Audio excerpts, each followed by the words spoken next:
Bismillahirrahmanirrahim. Assalamualaikum warahmatullahi wabarakatuh. Baik, untuk hari ini bahasa Arab. Kita ni belajar qiraatul Quranul Karim. Okey. Ini adalah wahdatus tsalitsah, iaitu bahagian yang ketiga. Bahagian bacaan, al-qiraah, bacaan.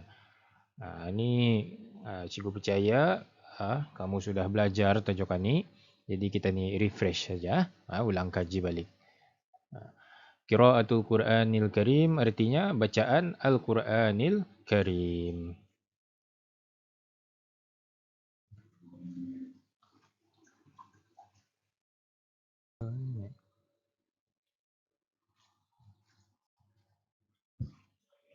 Okey, Al-Quranul Karimu huwa khatamul kutubi. Al-Quranul Karim, Al-Quran yang mulia itu, huwa khatamul kutubi, adalah penutup kitab-kitab. Al-Kutubi jamak. Mufradnya kitabun. Okey. Jamak ni plural. Okey. Anzalahullahu ala nabiyyina Muhammadin sallallahu alaihi wasallam. Yang diturunkan oleh Allah ke atas nabi kita Muhammad sallallahu alaihi wasallam. Apa arti sallallahu alaihi wasallam? Allah berselawat dan salam ke atasnya, ke atas baginda, ke atas nabi kita ni. Wasallam itu kesejahteraan. Allah Ta'ala berselawat dan salam kesejahteraan ke atas Nabi. Artinya kita ni mendoakan Nabi. Wa yahuthud dinul islamiyyu, dan menggalakkan agama Islam. Artinya agama Islam menggalakkan ala kathrati qiraatil Qur'anil Karim, atas membanyakkan atau memperbanyakkan membaca Al-Quranil Karim. Lebih-lebih lagi di bulan puasa ni kan, kita ni punya pahala, kelebihannya dilipat gandakan. Pahala dilipat gandakan di bulan Ramadan ni.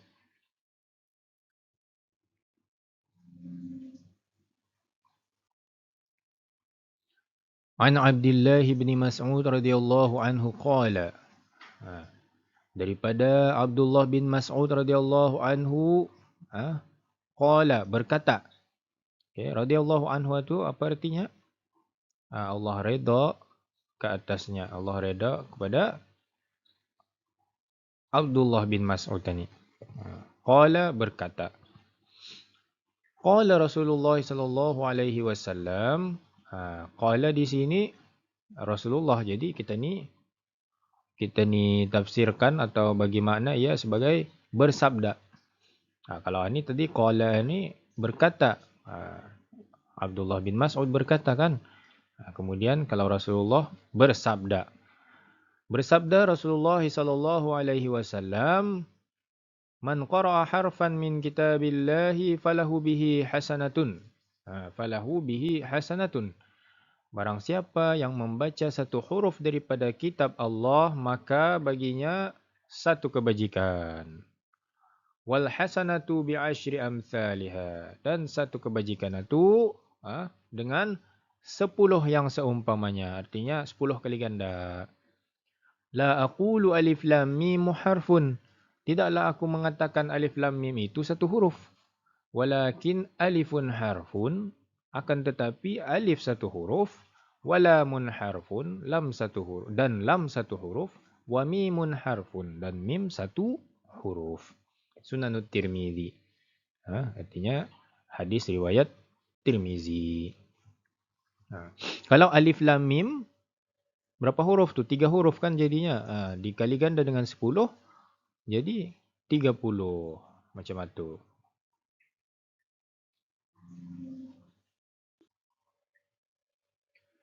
Inna fadaila qiraatil Qur'anil Karimi kathirah.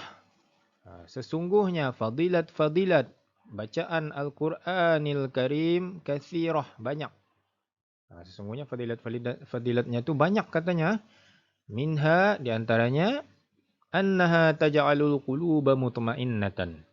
Sesungguhnya membaca Al-Quran itu, annaha, sesungguhnya ia, yakni membaca Al-Quran itu, taj'alul quluba mutmainnatan, menjadikan hati-hati tenang. Menjadikan hati-hati kita ni menjadi tenang dengan membaca Al-Quran. Wa tusa'idul muta'allima fil fahmi. Dan membantu orang-orang yang belajar di dalam kefahaman. Jadi mudah faham. Sebagai contoh dengan membaca surah Asy-Syarah. Alam nashrah laka sadrak wa wada'na 'anka wizrak, misalnya. Itu supaya kita ni mudah faham dengan mengamalkan surah itu, kita ni mudah faham dalam belajar. Sama juga yang kita ni baca sebelum belajar doa tu, Rabbi shrah li sadri wa yassir li amri. Itu adalah ayat Al-Quran. Ayat Al-Quran. Doa itu adalah doa Nabi Musa.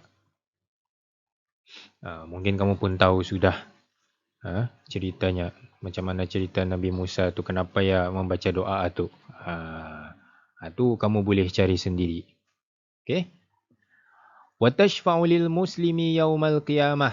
Dan memberi syafaat bagi orang Islam pada hari kiamat. Kenapa bagi orang Islam disebutnya sini? Kenapa anda manusia? Pasal orang Islam sahaja yang diberi syafaat nanti, yang membaca Al-Quran di hari kiamat nanti. Orang Islam saja yang diberi syafaat. Syafaatannya apa artinya? Pertolongan.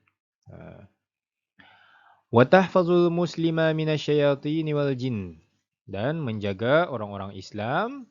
Dan menjaga orang Islam minasyayatin wal jin. Daripada syaitan dan jin. Macam mana membaca Al-Quran boleh melindungi orang Islam dari syaitan dan jin? Sebagai contoh, ayat kursi. Ayat kursi adalah salah satu ayat pelindung. Banyak lagi ayat pelindung di dalam Quran. Salah satunya adalah ayat kursi. Allahu la ilaha illa huwal hayyul qayyum.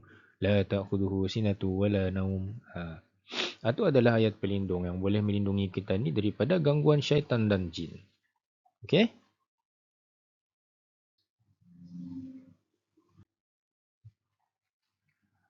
Fal-Quranul Karim huwa nurun wa diya'un lil muslimin. Maka Al-Quranul Karim itu, ataupun sesungguhnya Al-Quranul Karim itu adalah nurun wa diya'un. Cahaya dan cahaya juga. Kilauan. Cahaya juga. Wa diya'un ini pun cahaya lil muslimin. Bagi orang-orang Islam. Wa 'alal muslimi ayyudawima 'ala qiraatil Qur'anil Karim. Dan ke atas orang-orang Islam, ayyudawima, hendaklah membiasakan atau meneruskan, berterusan membaca, yudawima 'ala qiraatil Qur'anil Karim, berterusan di dalam membaca, dalam bacaan Al-Qur'anul Karim. Wa ya'mala bima qara'a, bima yaqra'. Wa ya'mala bima yaqra', dan beramal dengan apa yang dibaca. Macam mana beramal dengan apa yang dibaca ni? Misalnya yang kita ni baca tu adalah di dalam Quran tu, misalnya contohnya ayat perintah sembahyang. Maka kita ni amalkan, kita ni sembahyang macam itu. Kemudian yang kita ni baca tu misalnya perintah puasa. Kita ni berpuasa macam sekarang ni. Bulan puasa kita ni berpuasa. Itu yang dinamakan beramal dengan apa yang dibaca. Bukan baca saja tapi kita ni amalkan juga, kita ni buat. Dan boleh juga membawa maksud ya'mala bima yaqra' itu, beramal dengan apa yang dibaca itu artinya misalnya surah Asy-Syarah tadi. Boleh diamalkan. Surah Asy-Syarah itu diamalkan, dibaca selalu sebelum belajar. Dan banyak lagi. Dalam Quran ada zikir-zikir kan, ada ayat pelindung macam tadi, surah ayat kursi, itu diamalkan. Sama juga tu. Okay. Jadi semoga mendapat manfaat dari apa yang kita ni belajar hari ini. Sampai di sini saja. Wallahu a'lam bishawab. Assalamualaikum warahmatullahi wabarakatuh.